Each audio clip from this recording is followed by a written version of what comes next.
el día de hoy. El negocio más rentable del mundo, FIFA documental Dieck Docs. Yo tengo una duda antes de empezar. Farid Dieck mete strikes. Yo espero que no. Si fue... Bueno, no voy a decir nada más. Solamente espero que no meta strikes y ya está. Y si mete un strike, culpo directamente a la persona que donó las dos subsayer.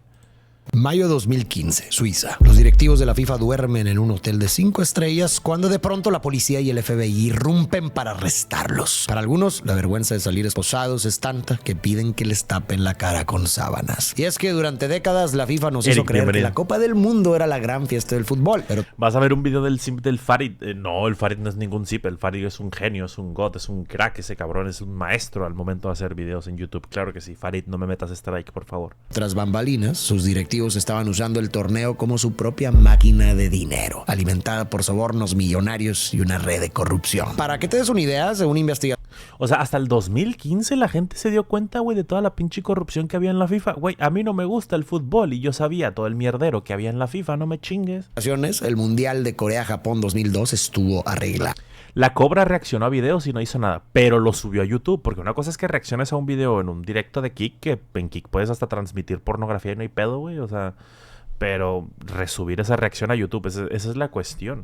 El vicepresidente de la FIFA, Jack Warner, intervino para que los árbitros favorecieran a los equipos que más le convenían al negocio. Además, está el supuesto proyecto Goal de la FIFA que prometía construir canchas en países como Kenia. Pero el dinero nunca llegó a donde tenía que llegar. Terminó en los bolsillos de los directivos. Y así se ven esas supuestas instalaciones.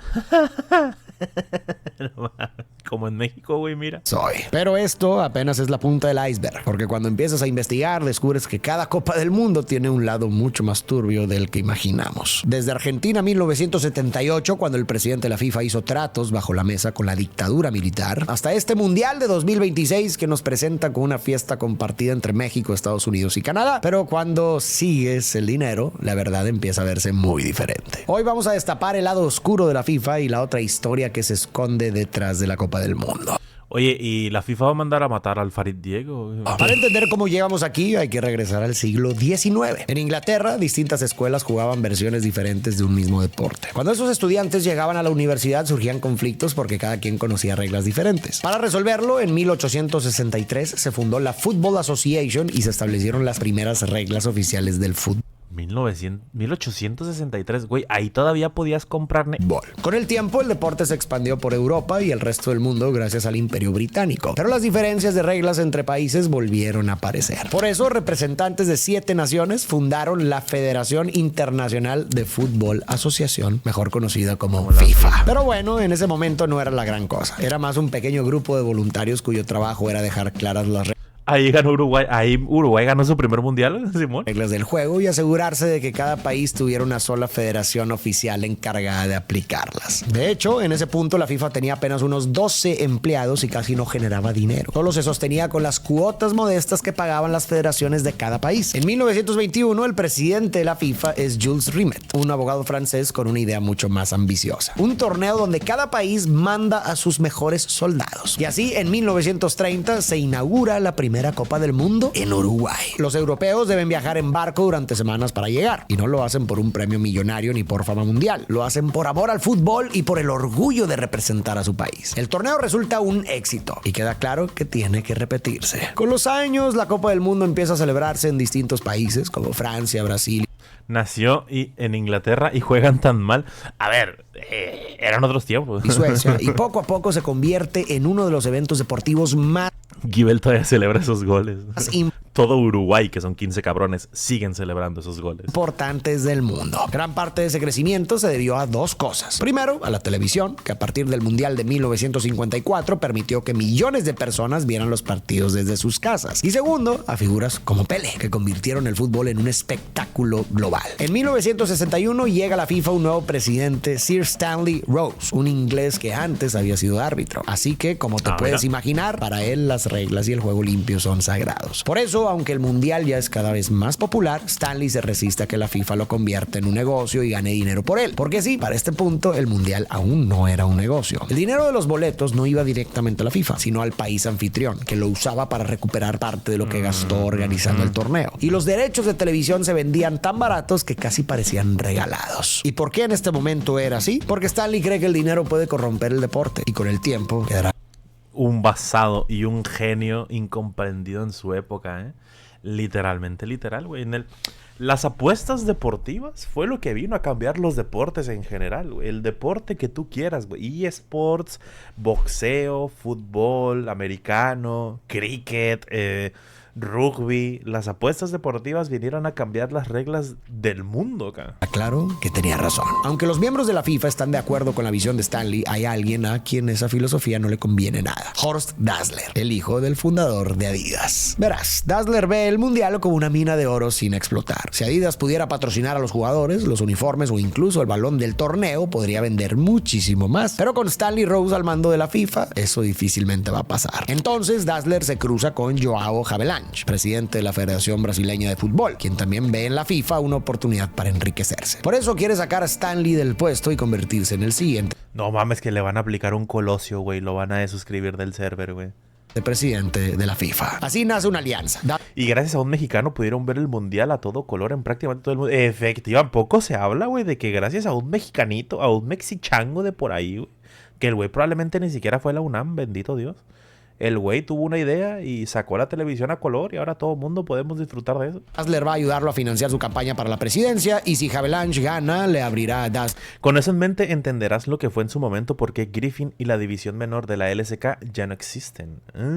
Es que es lo que les digo, o sea, la cuestión de las apuestas y ver el negocio detrás de todas estas organizaciones es lo que, a ver, ayuda mucho económicamente, pero también se presta mucho para la corrupción. Y lo hemos visto a lo largo de la historia. Era una puerta enorme dentro de la FIFA. Más adelante vas a ver lo que esto significa. Con esos planes tras bambalinas arranca la campaña por la presidencia de la FIFA. Pero aquí hay algo clave para entender lo que pasará después. Para este momento, la FIFA ya tiene más de 140 países miembros. Hay federaciones de todos los continentes, desde Inglaterra y Francia hasta Egipto, Haití y Japón. Y en las votaciones de la FIFA, cada país tiene un voto, lo que significa que el voto de Inglaterra vale lo mismo que el de Haití. Pero en la práctica, Stanley sigue favoreciendo muchísimo a Europa. La prueba está en el Mundial. De los 16 lugares disponibles, 8 son para selecciones europeas. El resto del mundo debe repartirse los otros 8. Muchas federaciones consideran esto injusto. Havelange lo sabe y aprovecha exactamente eso. Viaja especialmente por África, prometiendo más cupos mundialistas y más apoyo económico. Además, con dinero proporcionado por Dassler, entrega sobornos a varios funcionarios. Con los apoyos asegurados, llega el día de la votación y el plan de Dassler funciona. Havelange consigue más votos y se queda con el puesto. Este es uno de los sucesos más importantes del fútbol, porque a partir de ahí cambia para siempre. Pues pasa de ser solo un deporte a uno de los negocios más grandes del planeta. Y jodidamente lucrativos, güey. Es que, o sea, ustedes no tienen ni puta idea de la cantidad de dinero que se mueve. Ya no solamente en ligas convencionales, güey. En el puto mundial, güey. O sea, esa mierda mueve más dinero que muchos países. Con Havelange ya en el poder, le entrega a Dassler dos cosas muy valiosas. Porque la historia de la FIFA me parece muy similar a la historia de cosas que hizo el PRI. Porque realmente la inmensa mayoría, si no es que todos los casos de corrupción se resumen a lo mismo, güey. Aprovecharte de los deseos de otras personas o de las flaquezas de tu rival, prometiendo esas cosas que los demás desean, soltarles un billetito y a partir de ahí pa'lante. Dinero, al final del día, dinero. Derechos de imagen del mundial y los derechos de televisión, ambos a un precio muy bajo. Si para algo salió bueno este hombre, fue para hacer negocios. Y rápidamente entendió que si Adidas podía aprovechar todas las miradas puestas en el mundial para vender más productos, otras marcas también van a querer hacer lo mismo. Y muchas estarían dispuestas a pagar millones por esa exposición. Por eso se acerca a una marca global que sabe que podría estar interesada: Coca-Cola. Dassler le ofrece a Coca-Cola un trato muy atractivo. Anuncios alrededor de la cancha en todos los partidos del mundial y la exclusividad para vender sus refrescos durante el torneo. Todo por $10 millones. Que a ver, en aquellos tiempos 10 millones... Ahorita 10 millones de dólares te suena... a ver, te cambian la vida, güey, ¿no?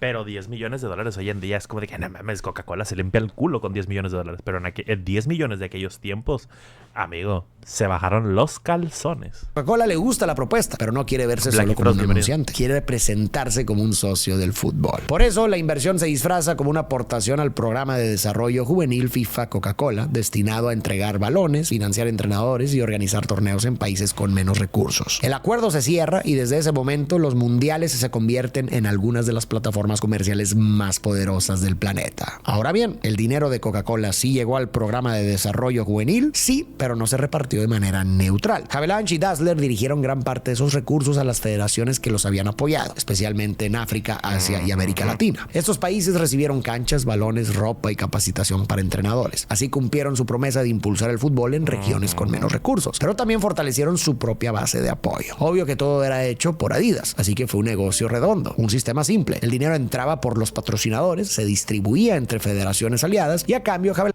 Mames, esto está buenísimo, chat. Me hicieron unos hotcakes desde cero y esta mierda está buenísima. Havelange aseguraba los votos necesarios para mantenerse en el poder. Te adelanto que gracias a esta red de apoyos permanecerá 24 años al frente de la FIFA. En aquellos tiempos el mundial se seguía haciendo cada 4 años. 6 mundiales. 6 mundiales. Y con un solo mundial ya te puedes jubilar. ¿Cuánto dinero no harás con 6 mundiales, cabrón? Y durante ese tiempo crecerían tanto el negocio como la corrupción. Ahora, todavía falta considerar los derechos de televisión que Dassler también maneja. Él va país por país y se los ofrece a distintas televisoras. La cadena que paga más se queda con la transmisión del mundial en su territorio. Así, aunque a él esos derechos le cuestan... Aplicó un Benito Juárez, aplicó un pinche Porfirio Díaz, güey, pero igualito, o sea, desarrolló todo y encima generó un chingo de feria, digo, de la chingada, y se quedó un putero de tiempo. Tan casi nada, al revenderlos termina ganando millones. ¿Y qué pasa con todo ese dinero? Dassler y Havelange se quedan con una enorme tajada del negocio y otra parte sirve para seguir comprando lealtades dentro de la FIFA. A esto se suma que Adidas obtiene el derecho a fabricar el balón oficial del mundial, lo que le da una visibilidad enorme a la marca. Así, con Havelange en el poder y el negocio de Dassler ya montado, el mundo pone los ojos en el siguiente gran evento: el Mundial de 1978 en Argentina.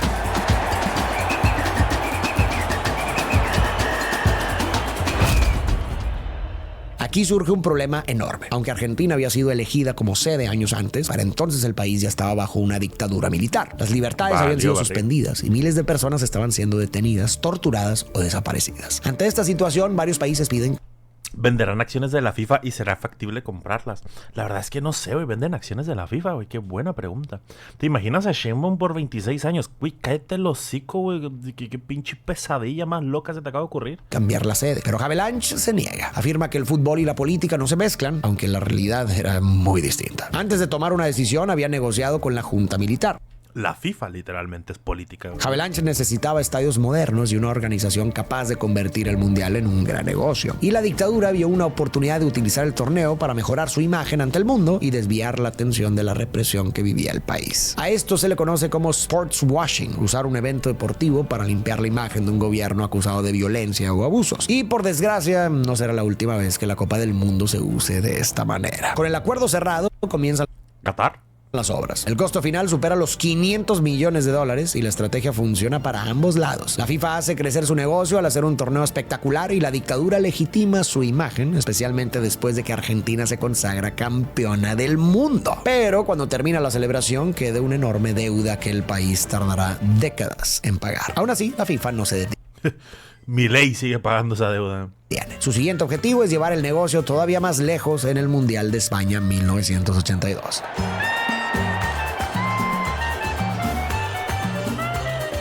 Para el Mundial de 1982, el torneo pasa de 16 a 24 equipos. En teoría, Havelange está cumpliendo su promesa de darle más espacios a países de África, Asia y América, pero también es evidente que más equipos significan más partidos, más transmisiones y más dinero. De hecho, esa lógica sigue vigente. Más contratos. En 2026, el Mundial se juega con 48 selecciones e incluso ya se ha planteado ampliarlo a 64 en el futuro. Amigo, 64, güey. ¿Cuánto duraría un puto mundial con 64 partidos?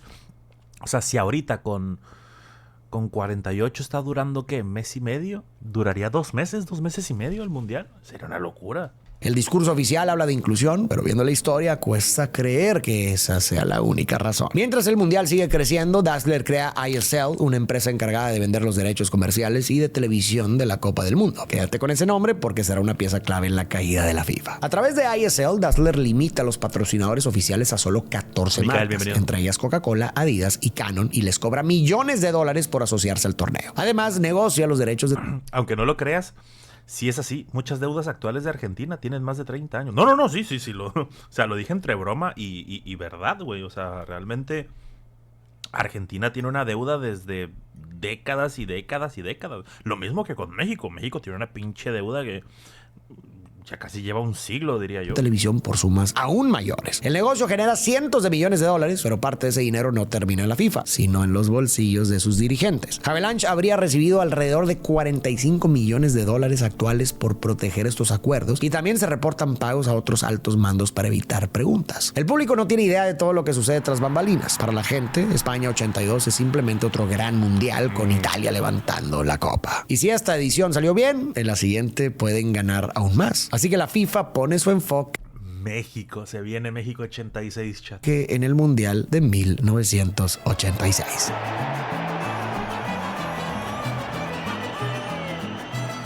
Al inicio, Colombia ya está elegida como sede del Mundial del 86, pero con el torneo creciendo tan rápido, la FIFA empieza a pedirle cosas prácticamente imposibles. Le exige tener 12 estadios con capacidad para al menos 40,000 personas, nuevos aeropuertos, torres de comunicación gigantes, trenes para mover a los aficionados por el país, y como si fuera poco, que las ganancias de la FIFA queden libres de impuestos. Para Colombia, eso es demasiado. El país tiene problemas mucho más urgentes, como combatir el narcotráfico, y simplemente no tiene cómo cubrir todas las exigencias que la FIFA está poniendo. La FIFA insiste en que ser anfitrión trae beneficios, que el país se queda con parte del dinero de los boletos, que llegan turistas, que hay más consumo y derrama económica. Pero por muy bonito que suene esto, las cuentas no cuadran. Colombia se da cuenta de que organizar el mundial bajo esas exigencias ¿Qué le pidieron a México? Exactamente lo mismo. Podría dejar el país con una deuda enorme. Entonces, ¿organizar un mundial realmente ayuda al país anfitrión? ¿O termina siendo un negocio donde la FIFA gana y el país se queda pagando la cuenta? Eso lo vamos a examinar más adelante. Por ahora, el presidente de Colombia, Belisario Betancur, da un discurso histórico. Aquí, en el país, tenemos muchas cosas que hacer y no hay tiempo para atender las extravagancias de la FIFA y sus socios. El mundial de fútbol debía servir a Colombia y no Colombia al mundial de fútbol. Por eso, se amarra bien sus pantalones y renuncia oficialmente a ser sede de la Copa del Mundo. Eso es tener... ¿Qué pasó? Agarró y arrastró a la liga de la pata que tiene toda lastimada. Ya. Eso es tener huevos, ¿eh? Bueno, y lo de mi vieja también. Pero eso es tener huevos, güey. O sea, hacerle frente a la FIFA, güey, al evento más pinche grande deportivo a nivel mundial, y siendo presidente de un país de LATAM, güey. Hay que tener los huevos puestísimos. Convirtiéndose en el primer país en hacerlo. La noticia es un escándalo. La FIFA necesita encontrar una nueva sede rápido y las opciones reales son solo México, Estados Unidos y Canadá. Al final, México logra quedarse con el torneo. El problema es que tiene apenas 3 años para prepararse, cuando lo normal sería tener alrededor de 8. Por si fuera poco, a solo 8 meses del Mundial, el terremoto de 1985 golpea con fuerza la Ciudad de México. Más de 30,000 personas quedan heridas y unas 30,000 casas son destruidas por completo. Además, el daño económico también resulta enorme, alrededor de 4,000 millones de dólares. México atraviesa una fuerte crisis económica, pero la FIFA insiste en que el mundial debe seguir adelante. Por eso, el gobierno mexicano termina destinando cerca de 500 millones de dólares a la organización del torneo y otros 170 millones de sus fondos de emergencia para reparar infraestructura y garantizar las transmisiones. Finalmente, en mayo de 1986,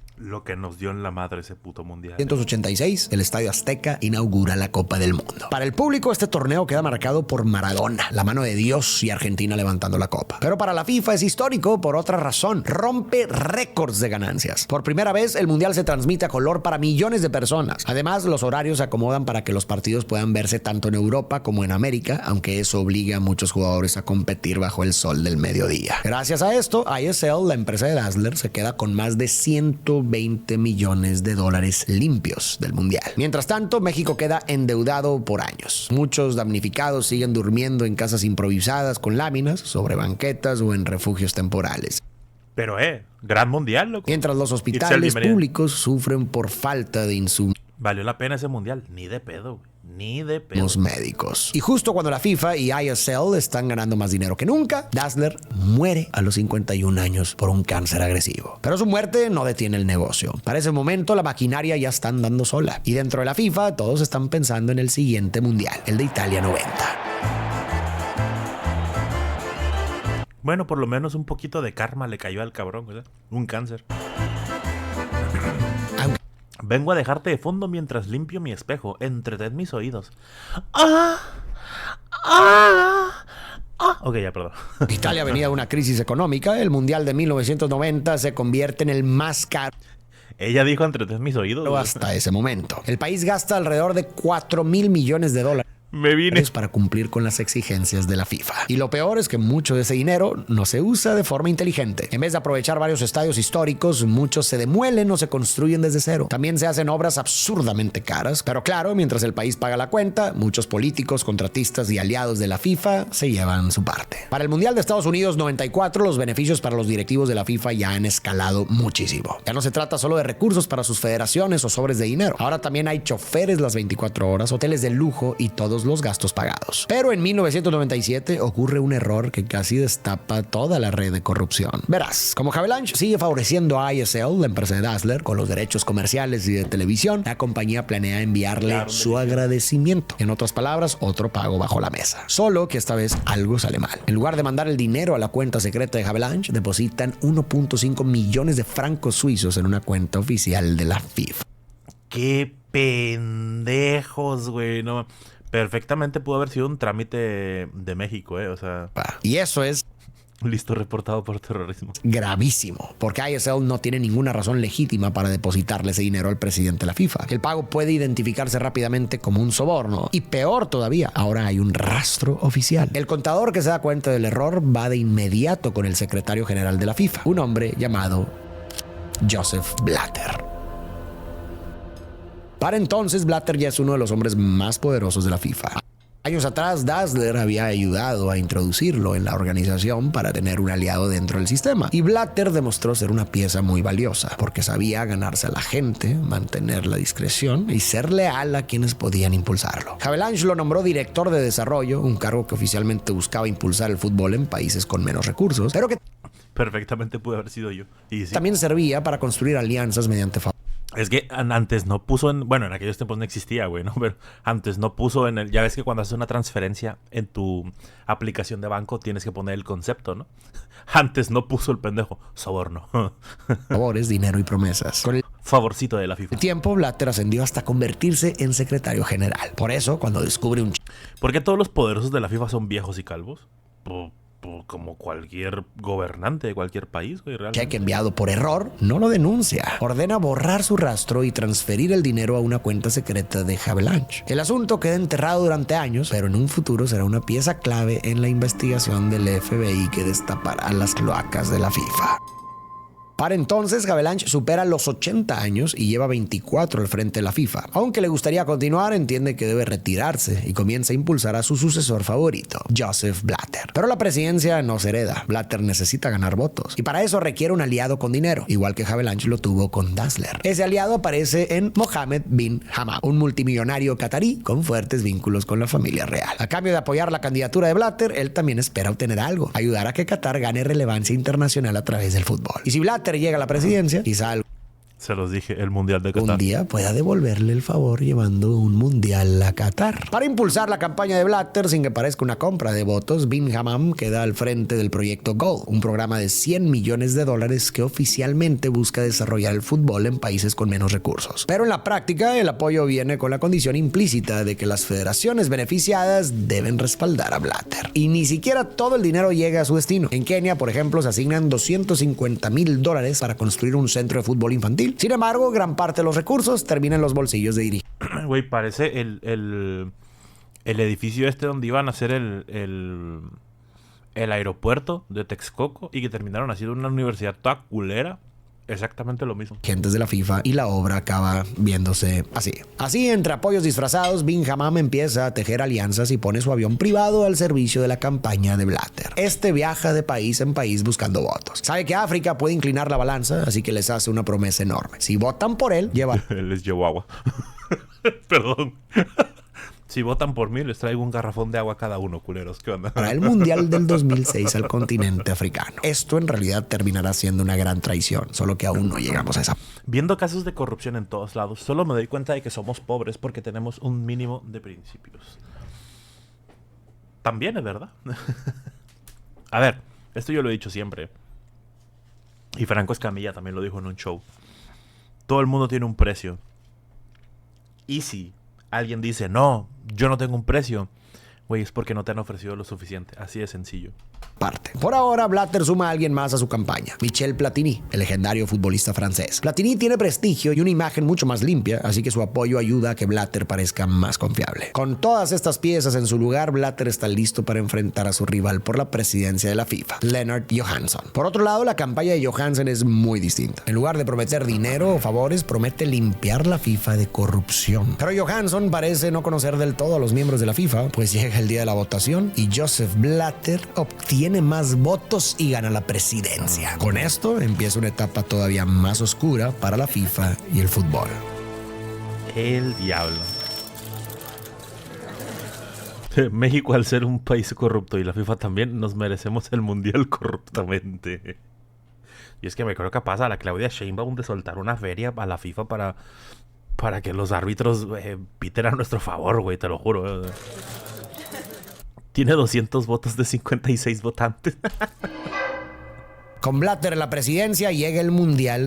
La FIFA parece otro país más. Güey, es lo que les digo. La FIFA durante el Mundial mueve unas cantidades de dinero incluso mayores que muchos países. De Francia 98. Y aquí se nota que la ambición de la FIFA ha crecido todavía más. Antes el país anfitrión podía quedarse con el dinero de los boletos vendidos en taquilla. Pero a partir de 1998 la FIFA decide quedarse con ese ingreso. Según la FIFA, el Mundial trae derrama económica. Es decir, llegan turistas, se llenan hoteles, se consume más y la economía se mueve. Pero como dijimos antes, vamos a examinar eso más adelante. Por ahora, lo importante es que Francia 98 deja claro que la FIFA está aprendiendo a exprimir cada parte del negocio, incluso en los propios partidos. Y agárrate porque aquí se vienen las teorías. Nike había firmado un contrato de 160 millones de dólares con la selección de Brasil. El acuerdo era polémico porque le daba cierta influencia sobre partidos amistosos y la participación de algunas estrellas. Entonces, horas antes de la final del Mundial del 98, Ronaldo Nazario sufre un grave episodio médico y llega a ser retirado de la alineación. Sin embargo, poco antes del partido vuelve a aparecer como titular. Hasta hoy no existen pruebas de que Nike obligara a Brasil a ponerlo en la cancha y el propio Ronaldo siempre lo ha negado. Pero las sospechas surgieron porque comercialmente era demasiado importante como para perderse la final. Al final, Ronaldo juega muy lejos de su mejor nivel y Brasil cae goleado ante Francia. Pero bueno, recordemos que esto solo son teorías. Mientras tanto, Blatter se estrena como presidente usando dinero de la FIFA para lujos personales y para mantener contentos a otros dirigentes con salarios elevados.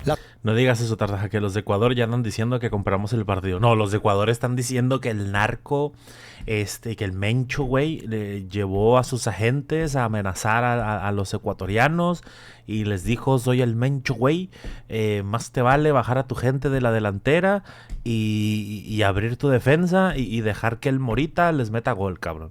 Las sospechas de corrupción perdón. crecen, así que la FIFA contrata a McKinsey, una de las consultoras empresariales más prestigiosas del mundo, para analizar cómo funciona la organización y proponer mejoras. De cara al público parece una muestra de transparencia, pero había un detalle muy importante. El proyecto estaba dirigido por Philip Blatter, sobrino del presidente. Así Blatter podía influir en la información que recibía la consultora y la corrupción más profunda nunca llegaba a salir a la luz. Pero hay algo con lo que Blatter no cuenta. Su propio secretario general, Michel Sen-Rufinen, empieza a reunir información comprometedora sobre lo que ocurre dentro de la FIFA. Entre esos documentos se declara que mientras la FIFA dice que no hay suficiente dinero para capacitar árbitros en países pobres o desarrollar las escuelas de fútbol que había prometido, sus altos mandos gastan en retiros de lujo con cenas caras y excesos. Y con esa información está a punto de convertirse en una amenaza para Blatter.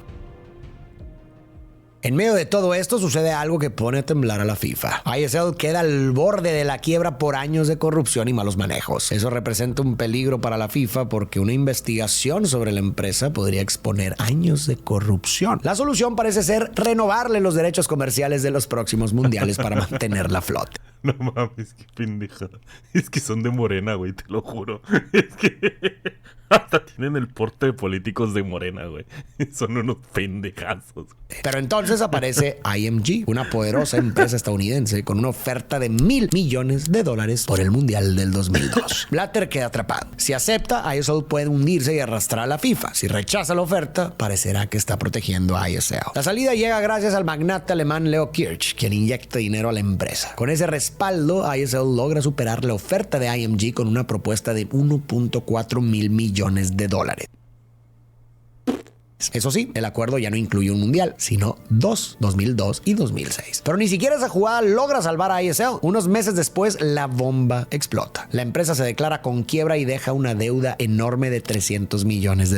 Entonces pasa justo lo que Blatter temía. Los jueces suizos confiscan los documentos de ISL, revisan sus cuentas y empiezan a seguir el rastro del dinero. Y la primera gran pista los lleva directo a Sudamérica, específicamente a Ricardo Teixeira, el yerno de Joao Havelange. Te explico. Años antes, Havelange había colocado a Teixeira al frente del fútbol brasileño. Desde ahí, Teixeira empezó a manejar la selección de Brasil como si fuera su propio negocio. ¿Recuerdas el contrato millonario entre Brasil y Nike? Pues según las investigaciones, parte de ese dinero no terminó beneficiando tanto a la selección, sino llegando a cuentas ligadas a Teixeira y Havelange en las Islas Caimán, un paraíso fiscal del Caribe donde es mucho más fácil esconder dinero. Y eso es apenas una muestra del problema. Teixeira usaba a la selección de Brasil, una de las más queridas del mundo, como una máquina privada para... Carajo, todo lleva a LATAM, güey. Es que acá está la magia de la corrupción, güey. La corrupción habrá podido haber empezado en Europa, güey, allá en Inglaterra y todo lo que tú quieras con la FIFA. Pero la meca, güey, la epítome, el pique de la corrupción está acá en LATAM, güey. Hacer negocios. Ellos lo inventaron, nosotros lo mejoramos. Por eso Blatter tiene que actuar rápido, porque si Teixeira no sé por qué le dije con orgullo, güey, la verdad, qué asco.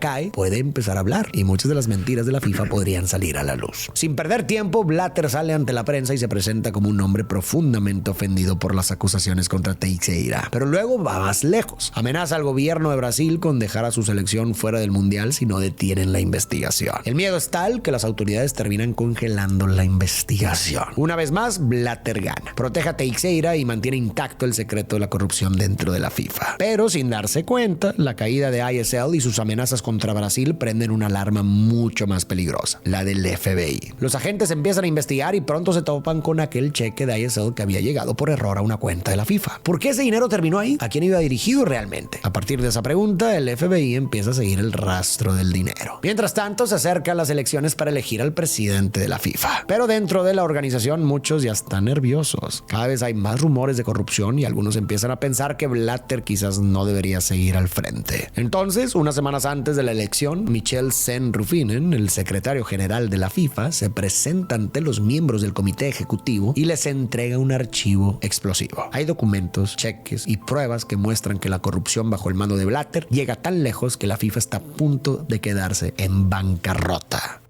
Ahora bien, Sen-Ruffinen no actúa solo por principios. Como secretario general sabe que también podría verse afectado por los escándalos, así que reunir pruebas es una forma de protegerse. El problema es que muchos dirigentes ya conocen las irregularidades y algunos... ¿Qué hace el FBI en Suiza?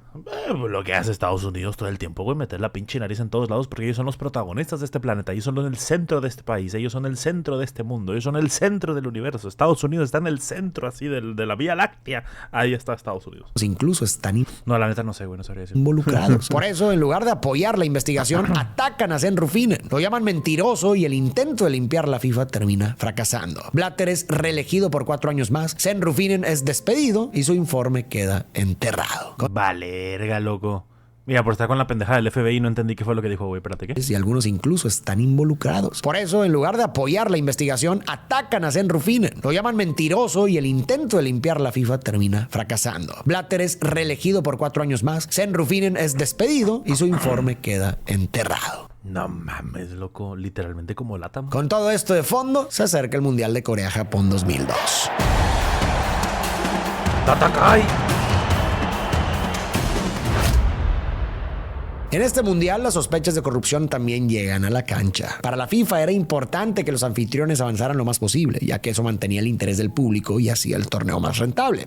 Mira, el FBI tiene presencia en Suiza a través de su oficina de agregado legal Legat. Mira, ahí está. Japón cae en octavos de final, así que toda la presión recae sobre Corea del Sur. El problema es que su siguiente rival es la poderosa Italia de Buffon, Nesta y Pirlo, un equipo claramente dominante. Según reportó el periódico Corriere dello Sport, el vicepresidente vicepresidente de la FIFA, Jack Warner, designó al árbitro ecuatoriano Byron Moreno para favorecer a Corea del Sur. Y desde los primeros minutos el partido se vuelve extremadamente polémico. Apenas el minuto 4, Corea del Sur recibe un penal. Aún así, Buffon lo detiene y mantiene el 0. La polémica Porque Buffon era la rehostia. explota en el tiempo extra. Primero, Francesco Totti cae dentro del área, pero en lugar de marcar falta a favor de Italia, el árbitro considera que intentó engañarlo y le muestra una segunda tarjeta amarilla, e Italia se queda con 10 jugadores. Después, Italia marca el que habría sido el gol de la victoria bajo la regla del gol de oro. Sin embargo, el árbitro lo anula por un fuera de lugar que muchos consideran incorrecto. Con un jugador menos y cada vez más frustrada por las decisiones arbitrales, Italia termina cediendo. Corea del Sur encuentra una última oportunidad y marca el gol que la clasifica a la siguiente ronda. Según el Corriere dello Sport, en cuartos de final la historia vuelve a repetirse. Esta vez, Corea del Sur enfrenta a España y Jack Warner designa como árbitro al egipcio Gamal Al-Gandour. Durante el partido contra España, las polémicas vuelven a acumularse. El árbitro anula 2 goles españoles, marca varios fueras de lugar muy discutidos, amonesta a jugadores por reclamar y hasta termina el encuentro cuando España estaba por cobrar un tiro de esquina. El partido acaba 0-0 y Corea del Sur avanza en los penales. Algunos lo ven como una hazaña histórica y otros una clasificación muy sospechosa.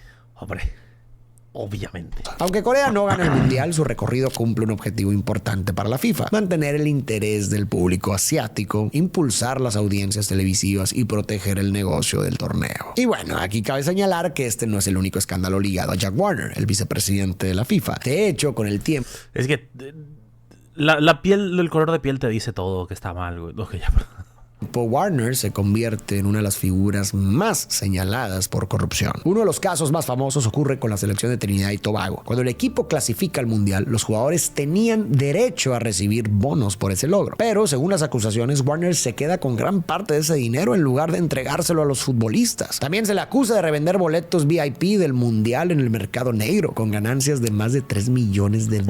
Pero quizás lo más importante para esta historia es que Warner también representa una nueva es grona, hay que investigarlo. Efectivamente. Forma de corrupción dentro de la FIFA. Una Dios lo pintó para advertir, ¿no? Donde la sede de la Copa del Mundo empieza a venderse a quien ofrezca más dinero. Y eso nos lleva al Mundial 2006. ¿Alemania? Sí, bueno.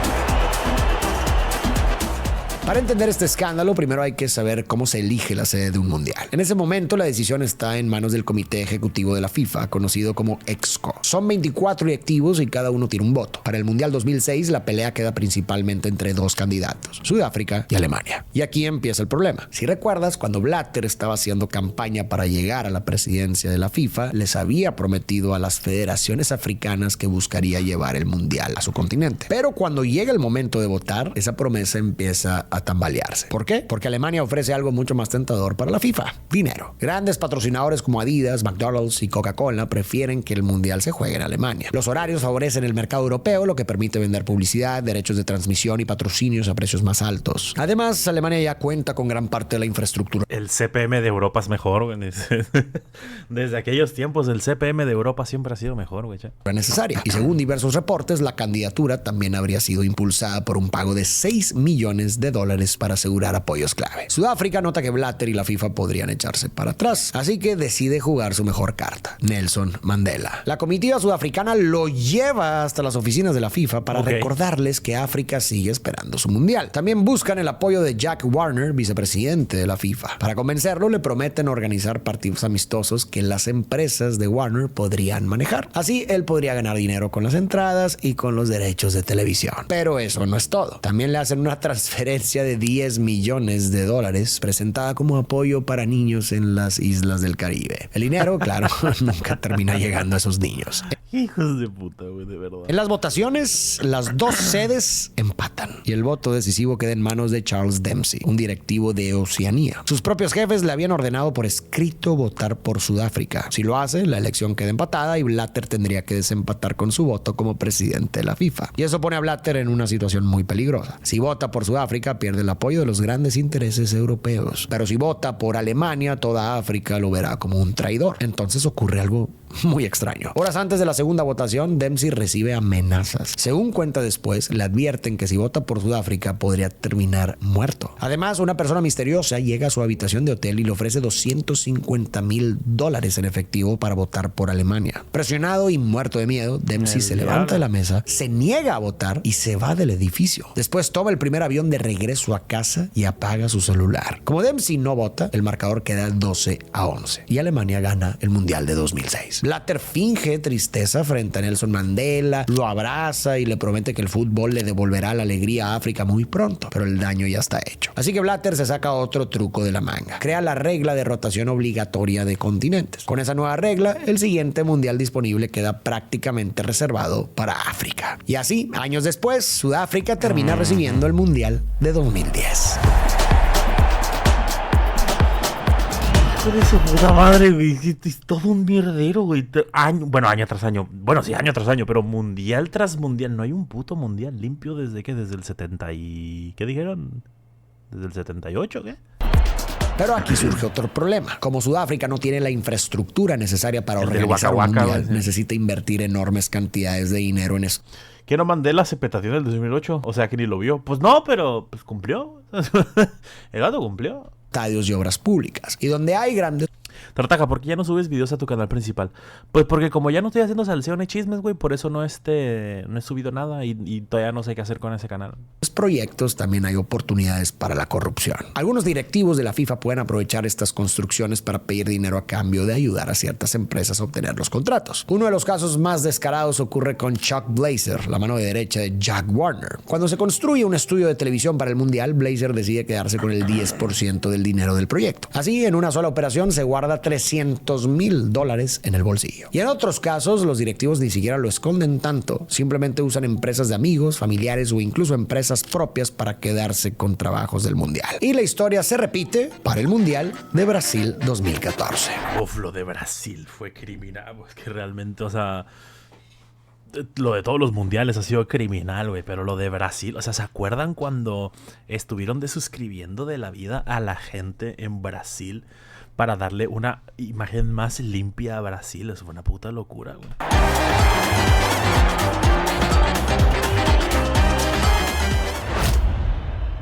Brasil tampoco está listo para recibir una Copa del Mundo de ese tamaño. Así que el gobierno termina gastando alrededor de $15,000 millones de dinero público en estadios, obras y remodelaciones. El problema es que varios de esos estadios se vuelven lo que se conoce como elefantes blancos. Un estadio enorme y carísimo que se construye en una ciudad donde no hay suficientes equipos, partidos ni aficionados para mantenerlo vivo. Durante el Mundial se ve espectacular, pero cuando el torneo termina se queda vacío. Cuesta muchísimo mantenerlo y nadie sabe qué hacer con él. Y aquí la corrupción vuelve a aparecer. Pero los directivos de la FIFA ya no son los únicos que se benefician con los contratos de infraestructura. También entran... ¿Qué fue peor, Qatar o Brasil?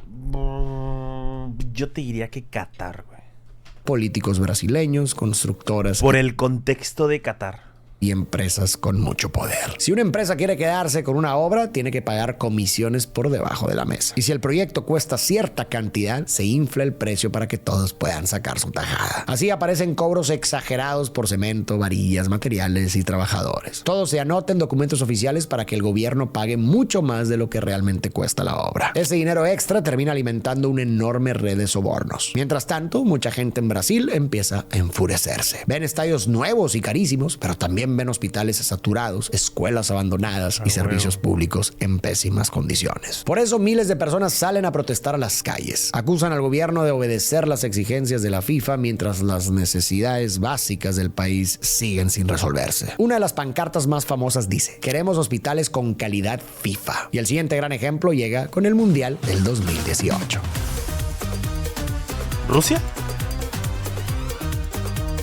Como te comentaba, las sedes del Mundial las eligen los 24 miembros del Comité Ejecutivo de la FIFA. Pero para ese momento, muchos de ellos ya llevan años dentro del negocio. Algunos están cerca de jubilarse, así que quizá esta sea una de sus últimas oportunidades para votar por una sede mundialista y enriquecerse con los sobornos. Entonces se les ocurre una idea muy conveniente: elegir dos sedes al mismo tiempo, la del Mundial 2018 y la del Mundial 2022. De esa forma, los directivos tienen dos oportunidades de sacar dinero antes de irse. Aquí vale la pena aclarar que aunque estamos hablando de los mundiales de 2018 y 2022, estas decisiones se toman muchos años antes, a veces 8 o 12 años antes del evento, solo para que lo tengas en mente. Según la regla de rotación de continentes, el Mundial de 2018 debe jugarse en Europa, así que varios países levantan la mano para ser sede. Uno de los candidatos más fuertes es Inglaterra. Tiene estadios, carreteras, aeropuertos, hoteles y toda la infraestructura necesaria para recibir a millones de turistas. De hecho, Inglaterra quiere... Escuchas esa historia sin nombres ni contexto y te imaginas cualquier país de LATAM fácilmente. Es que es corrupción tras corrupción tras corrupción tras corrupción. O sea, es que lo de cualquier país de LATAM. O sea, lo único bueno que hemos escuchado de esta historia fue el güey que quiso exponer todo y lo silenciaron, y el expresidente de Colombia que les dijo: chinguen a su madre. O sea, yo tengo problemas más grandes que andar haciendo su puto mundial, cabrones. Tanto el mundial que el propio príncipe William encabeza la candidatura, acompañado por David Beckham, uno de los futbolistas ingleses más famosos del mundo. Pero también aparece otro competidor, la Rusia de Vladimir Putin. A diferencia de Inglaterra, Rusia no tiene todo listo. Le faltan estadios, carreteras e infraestructura. Además, su imagen internacional está muy golpeada. El gobierno ruso ya ha señalado por espionaje, persecución a periodistas, encarcelamiento de opositores y conflictos constantes con sus vecinos, especialmente Ucrania. Pero justo por eso Putin quiere el mundial. Para Rusia, organizar la Copa del Mundo es una oportunidad para limpiar su imagen frente al mundo, mostrando un país lleno de atletas de primer nivel, estadios modernos, ciudades renovadas y turistas felices. Es decir, lo que hablamos antes, sports washing. Al final, aunque Inglaterra parecía una de las candidatas más fuertes para organizar el Mundial 2018, la sede se la queda Rusia. Pero después de la votación ocurre algo bastante sospechoso. Las computadoras que usan los delegados rusos durante la pelea por la sede son destruidas a martillazos antes de que puedan ser investigadas. La explicación que dan los rusos es que estaban en un edificio viejo y que las computadoras se rompieron por accidente. Pero ¿qué? ¿Cómo? para muchos, lo que realmente querían era borrar correos, archivos y posibles pruebas sobre la compra de votos. Y si la elección de Rusia 2018 ya está llena de sospechas, el verdadero escándalo llega con el Mundial del 2022. Qatar, probablemente el peor mundial de la historia a nivel corrupción. Porque a nivel futbolístico, ¿cuál ha sido el peor mundial de la historia?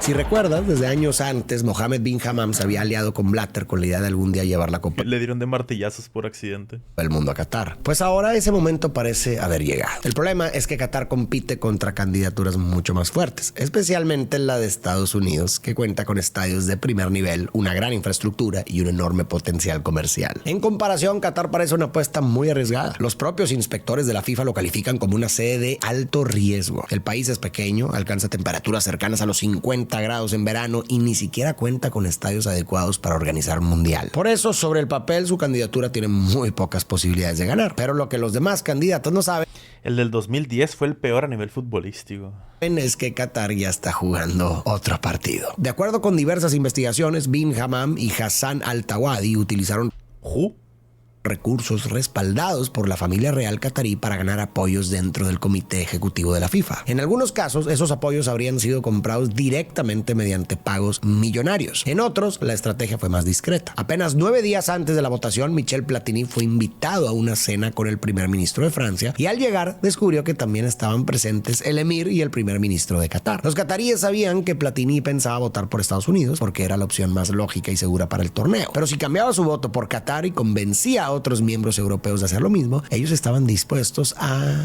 ofrecer múltiples caballos, mujeres y muchas piedras preciosas. Güey, estoy siendo full racista en este video, te lo juro que me sale en automático, güey, no lo pienso, güey, o sea, no es como que yo lo vaya analizando y diga, voy a tirar esta racistada aquí, güey, no, o sea, me sale natural, es como tirarme un pedo, güey, te lo juro. Rescatar de la quiebra al club Paris Saint-Germain. No.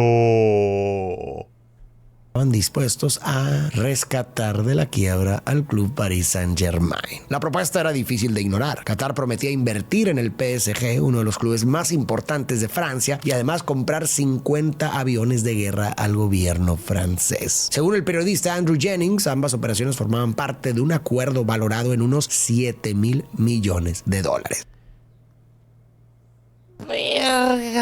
Con el 2%, güey. Como decía mi abuelito, güey, ¿para qué tanto? Con el 2%, mijo. Y la verdad es que sí, loco. El resultado, Estados Unidos obtiene 8 votos y Qatar consigue 14. Así que se queda con el Mundial del 2022. Las caras de los delegados estadounidenses Y ni morras chidas había. Estaban todas tapadas. son de total incredulidad. El dinero le acaba de ganar a la lógica. Para resolver el problema del calor, la FIFA toma una decisión sin precedentes: mover el Mundial de Qatar al invierno. Sin embargo, el cambio altera el calendario del fútbol mundial y afecta a ligas, clubes y contratos de televisión en todo el planeta. Pero el golpe más duro viene con las obras. Para organizar el Mundial, Qatar invierte alrededor de $220,000 millones en estadios, carreteras y nuevas ciudades. Amigo, literalmente gastaron el presupuesto de un país, güey. Literalmente, literal. O sea, ni Cabo Verde te genera ese PIB en 15 años. O sea, no me chingues. Unas 15 veces. Curazao en toda su existencia, creo que nunca ha visto ese dinero en sus arcas, güey. Más de lo que costó Rusia 2018. Para construir todo a tiempo, recurre a cientos de miles de trabajadores extranjeros. Oye, güey, no supuestamente les habían aplicado la del albañil, de que muchos empleados están ahí metidos en las estructuras, güey, que terminaron en el colado. El problema es que muchos quedan atrapados bajo el sistema kafala, que les dificulta cambiar de empleo o abandonar el país. Sí, según numerosas denuncias, esto los expone a largas jornadas, malas condiciones laborales y abusos que muchos comparan con una forma de esclavitud moderna. Medios como The Guardian empiezan a encender las alarmas al denunciar que miles de obreros están muriendo en las obras por las condiciones inhumanas en las que trabajan. De hecho, en el aeropuerto de Katmandú de Nepal empiezan a llegar ataúdes de madera con los cuerpos de trabajadores muertos por golpes de calor, paros cardíacos o accidentes laborales. Las imágenes inundan las redes, pero la FIFA no dice nada. Y para el final del Mundial, el sportswashing funciona. La atención deja de girar alrededor de los trabajadores muertos, las leyes represivas o los sobornos. La atención del mundo termina poniéndose en la increíble imagen de Lionel Messi levantando por primera vez la Copa del Mundo. Y mientras todos miran esa foto histórica, la FIFA también celebra. Al terminar el torneo, amasa una fortuna récord de $7,000 millones gracias a los contratos de televisión y a patrocinadores como Adidas y Coca-Cola. Pero ojo con este dato: Qatar, en cambio, recibe apenas $1,000 millones por turismo. Después de gastar $220,000 millones para tener todo listo, solo recupera $1,000 millones, un 4%. No mames, a la verga, güey, qué pido. Pero resulta que la FIFA ya estaba comenzando a volar demasiado.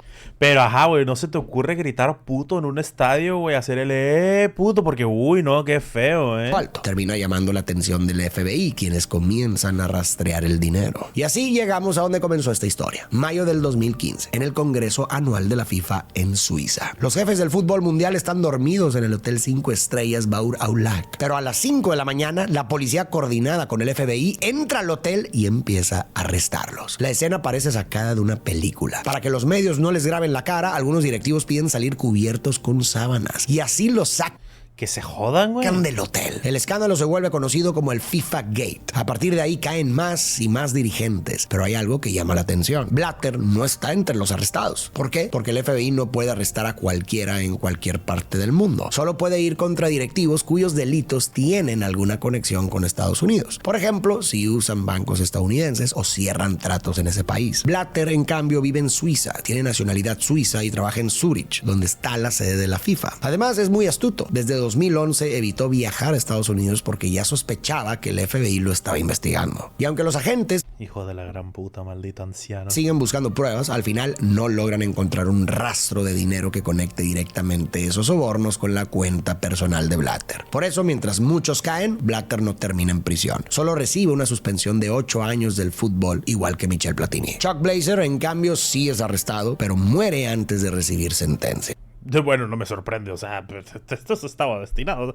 Hay algunos momentos en los que tú ves a un cabrón y dices, este vato no te va a durar 8 años más, este güey hasta aquí va a llegar, en algún momento va a subir alguna escalera y no la va a terminar de subir, ahí se va a quedar ese güey. En cuanto a Jack Warner, Estados Unidos intenta llevarlo ante la justicia, pero como está en Trinidad y Tobago, el proceso de extradición se llena de trabas. Al final, nunca pisa una prisión estadounidense. Así, después de años de sobornos y negocios oscuros, muchos de los hombres más poderosos de la FIFA no terminan pagando con cárcel. Lo más increíble es que unos días después de los arrestos masivos, Blatter es reelegido como presidente de la FIFA por 5ª vez consecutiva. Pero esta vez la presión ya no se puede esconder. La prensa lo ataca, los patrocinadores se ponen nerviosos y el escándalo crece cada día más. Incluso ocurre un momento que quizás recuerdas. En plena conferencia de la FIFA, el comediante británico Lee Nelson interrumpe y le pone a Sepp Blatter un fajo de billetes enfrente diciendo que es para apoyar la candidatura de Corea al Mundial del 2026. Y cuando empiezan a sacarlo, lanza más billetes al aire, dejando a Blatter cubierto de dinero falso frente a las cámaras. Con su imagen cada vez más golpeada, Blatter decide que lo mejor es anunciar que deja la presidencia. En su lugar va a llegar Gianni Infantino. Infantino promete... Bueno, lo de Infantino es una locura, amigo. O sea, yo no sé cómo este cabrón... O sea, porque... Y esto lo estaba platicando con mi familia el fin de semana pasado. Este hijo del coño tiene fotos en las que en el minuto con 10 está en un estadio y en el minuto con 25 está en otro, el hijo de la chingada. O sea, este salió cuántico el cabrón. O sea, este güey está en 2 lugares al mismo tiempo. Limpiar la FIFA y evitar que la elección de un mundial vuelva a decidirse. Que este güey es igual de puerco, ¿no? Porque pues es calvo, no hay ningún puto calvo bueno en el mundo, pero... En secreto. Por eso ordena que la sede ya no la elijan 24 miembros del comité ejecutivo a puerta cerrada. Ahora votan más de 200 países miembros en un congreso abierto. También disuelve el viejo EXCO y crea un nuevo consejo con más integrantes. En el papel suena como una renovación, pero en la práctica el poder sigue dentro del mismo círculo. Y aquí está el detalle. Se supone que el nuevo sistema evita que alguien vuelva a repartir maletas de dinero en hoteles, pero la FIFA encuentra otra forma de mantener contentos a sus dirigentes. Ahora muchos pagos ya no se dan como sobornos, sino como sueldos y bonos aprobados por la propia FIFA. Algunos dirigentes reciben más de $250,000 al año solo por asistir a unas cuantas juntas en Suiza. Cabrón, no me equivoqué de carrera, güey. Yo eligiendo limpiar culos en la universidad cuando me tuve que haber dedicado a la corrupción en el fútbol, cabrón. Hijo de su pinche... Y no solo eso, la FIFA ahora también obliga a los gobiernos anfitriones de la Copa del Mundo a firmar por escrito que las ganancias del torneo quedarán libres de impuestos. Así que de cara al público, la corrupción se acaba, pero el negocio sigue vivo. Aún así, después de tantos escándalos, queda una gran pregunta. ¿Quién va a organizar el Mundial del 2026?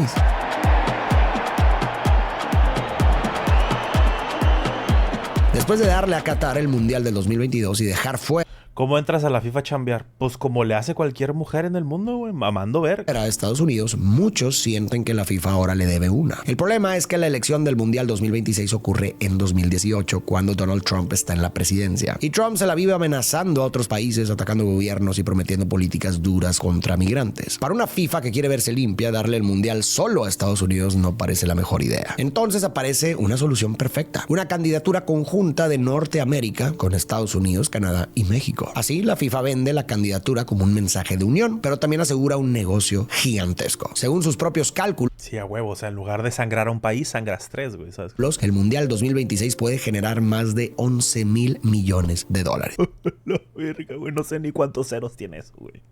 No sé ni cuántos ceros hay en $11,000 millones, güey. Ni siquiera lo puedo cuantificar, no me da el cerebro para decirte, güey, tiene tantos ceros. ¿10?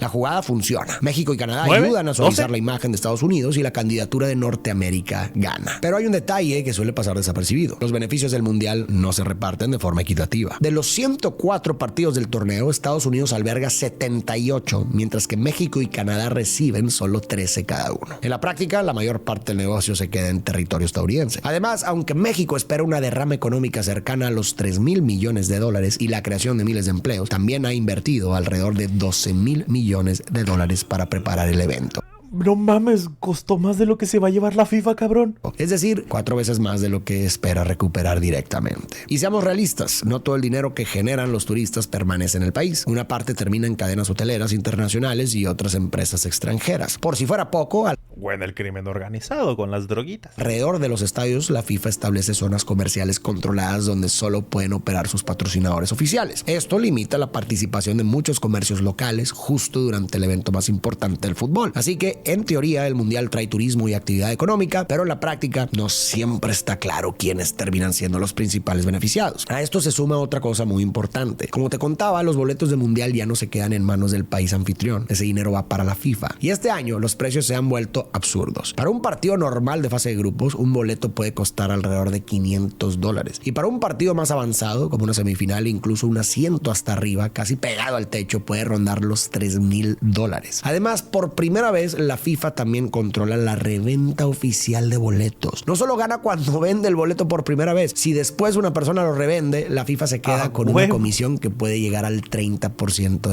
Hijos de su puta, va, lo que son unos genios, o sea, son unos corruptos asquerosos, pero a nivel negocio son unos genios, cabrón. De la transacción. Qué chido ver los partidos en mi casita.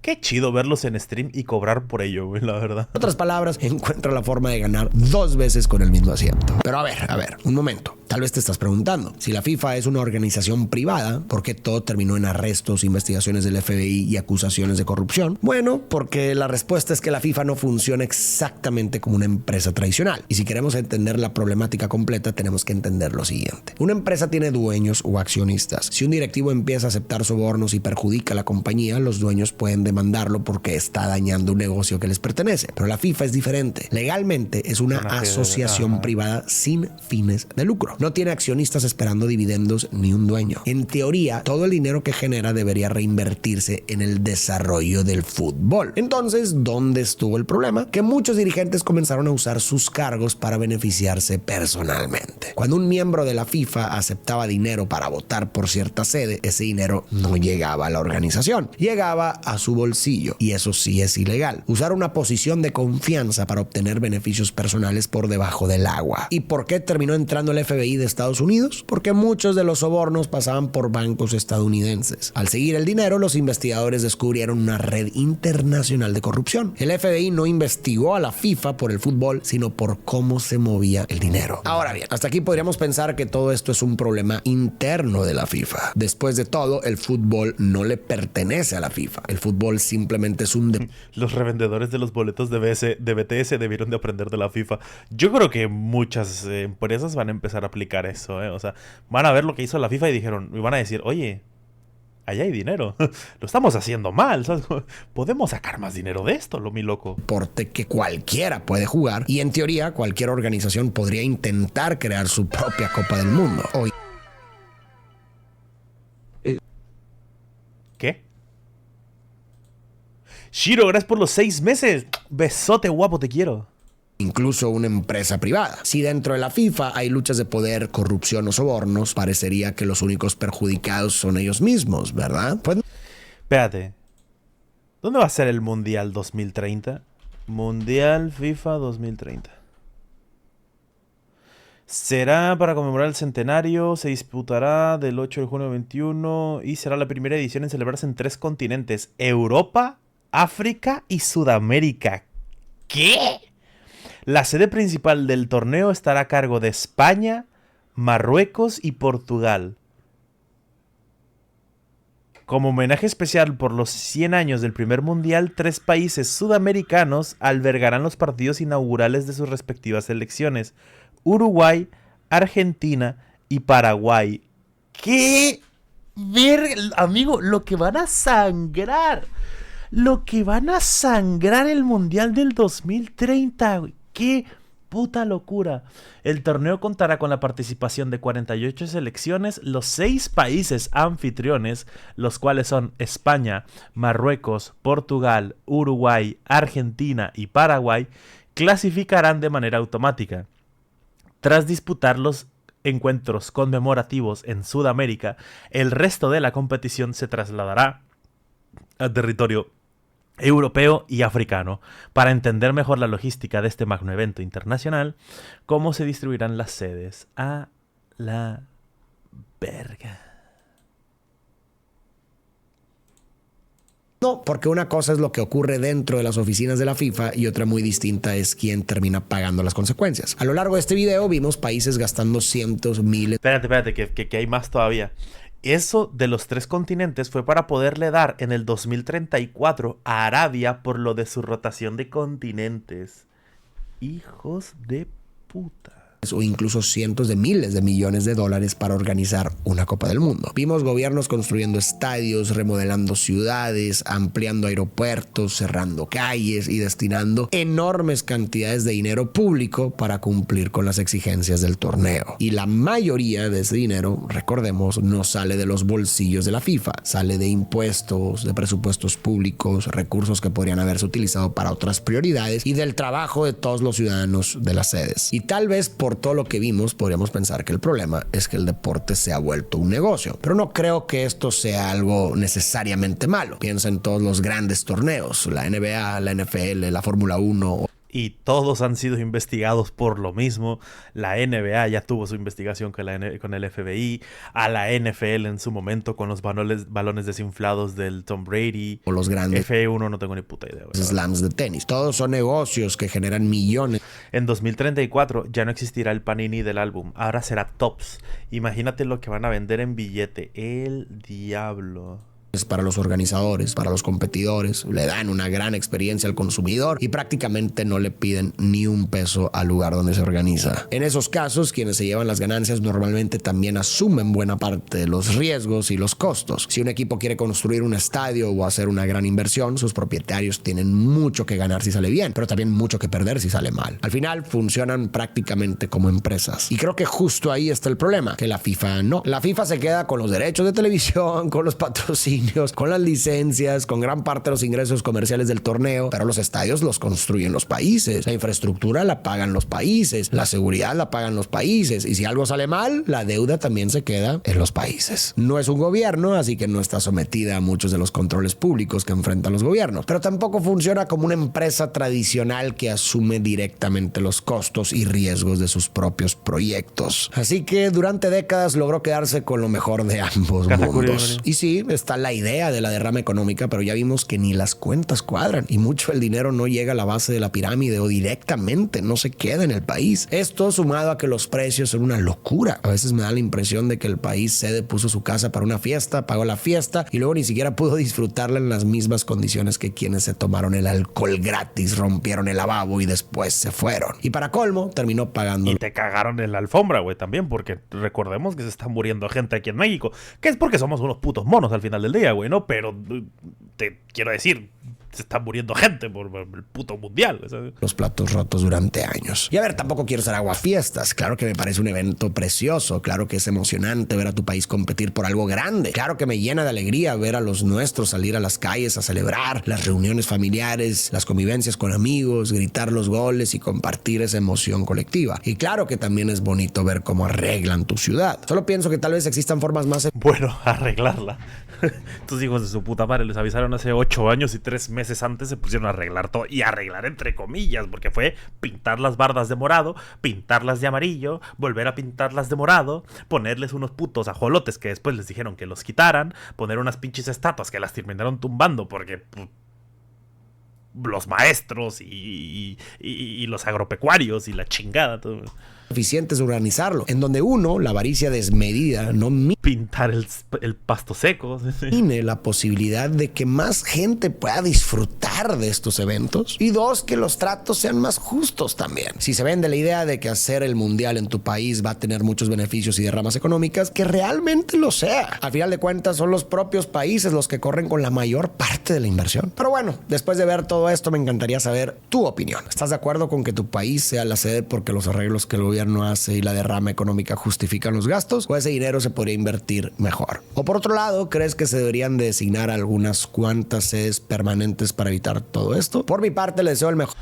No, porque eso también se prestaría para la corrupción. Es que la corrupción, o sea, la corrupción es como el agua, güey. Esa mierda encuentra su camino y se va abriendo paso y te jodes y ya está. O sea, tampoco hay mucho que hacerle. Pero qué bonito es el fútbol, güey. Qué bonito que Uruguay haya quedado eliminado, güey, ¿no? O sea, quiero decir que a toda madre reírnos de los uruguayos que perdieron y que ni siquiera pudieron clasificar los grandes cracks que iban a quedar top 3, ¿no? Qué chistoso es burlarnos de Uruguay. Pero es literalmente la historia de cualquier país de corrupción en LATAM, güey, te lo juro. O sea, no...